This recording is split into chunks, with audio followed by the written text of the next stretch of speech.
আমরা সবাই জানি ভারতের 28টি রাজ্য আর 8টি কেন্দ্রশাসিত অঞ্চল আছে, কিন্তু কখনো কি ভেবে দেখেছেন চণ্ডীগড় বা আন্দামানের মতো জায়গাগুলোকে ভারতের সাধারণ রাজ্য না বানিয়ে কেন মোদী সরকারের অধীনে রাখা হলো?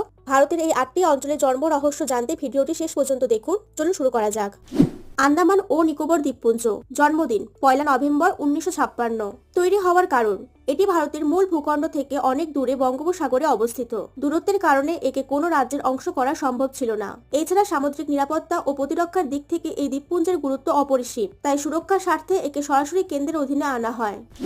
লাক্ষাদ্বীপ। জন্মদিন 1 নভেম্বর 1956। তৈরি হওয়ার কারণ, আরব সাগরে অবস্থিত এই দ্বীপপুঞ্জটি ভারতের মূল ভূখণ্ড থেকে অনেক দূরে। সামুদ্রিক সীমান্ত রক্ষা এবং এই প্রত্যন্ত অঞ্চলের আদিবাসীদের উন্নয়নের জন্য একে সরাসরি কেন্দ্রশাসিত অঞ্চল হিসেবে ঘোষণা করা হয়। দিল্লি। জন্মদিন 1 নভেম্বর 1956। তৈরি হওয়ার কারণ, দিল্লি হলো ভারতের রাজধানী। এখানে দেশের রাষ্ট্রপতি, প্রধানমন্ত্রী, সংসদ এবং বিদেশি দূতাবাসগুলো অবস্থিত।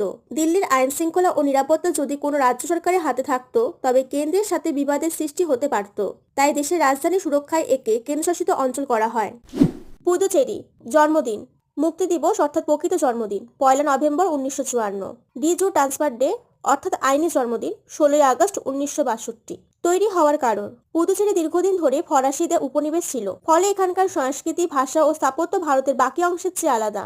এই ফরাসি সংস্কৃতি ও ঐতিহ্যকে বাঁচিয়ে রাখার জন্য একে তামিলনাড়ুর সঙ্গে যুক্ত না করে আলাদা কেন্দ্রশাসিত অঞ্চল করা হয়। চণ্ডীগড়। জন্মদিন 1 নভেম্বর 1966। তৈরি হওয়ার কারণ, 1966 সালে যখন পাঞ্জাব ভেঙে হরিয়ানা রাজ্য তৈরি হয় তখন চণ্ডীগড় শহরটিকে নিয়ে দুই রাজ্যের মধ্যে তীব্র বিবাদ শুরু হয়। দুই রাজ্য একে নিজেদের রাজধানী দাবি করে। এই রাজনৈতিক বিতর্ক মেটাতে ভারত সরকার চণ্ডীগড়কে কেন্দ্রশাসিত অঞ্চল ঘোষণা করে এবং একই সাথে পাঞ্জাব ও হরিয়ানার যৌথ রাজধানী হিসাবে কাজ করে। জম্মু ও কাশ্মীর। জন্মদিন 31 অক্টোবর 2019। তৈরি হওয়ার কারণ, 2019 সালের 5 আগস্ট সংবিধানের 370 ধারা বাতিলের পর জম্মু ও কাশ্মীরের বিশেষ রাজ্যের মর্যাদা কেড়ে নেওয়া হয়। সীমান্ত নিরাপত্তা রক্ষা, সন্ত্রাসবাদ দমন এবং এই অঞ্চলে সরাসরি উন্নয়ন পৌঁছে দেওয়ার লক্ষ্যে একে রাজ্য থেকে কেন্দ্রশাসিত অঞ্চলে রূপান্তর করা হয়। লাদাখ। জন্মদিন 31 অক্টোবর 2019। তৈরি হওয়ার কারণ, লাদাখের আয়তন বিশাল হলেও জনসংখ্যা খুবই কম এবং এখানকার সংস্কৃতি কাশ্মীরের চেয়ে সম্পূর্ণ আলাদা। লাদাখের মানুষের দীর্ঘদিনের দাবি ছিল কাশ্মীর থেকে আলাদা হওয়ার। এছাড়া চীন ও পাকিস্তান সীমান্তের কাছে হওয়ায় কৌশলগত নিরাপত্তার স্বার্থে একে আলাদা করে কেন্দ্রশাসিত অঞ্চল করা হয়।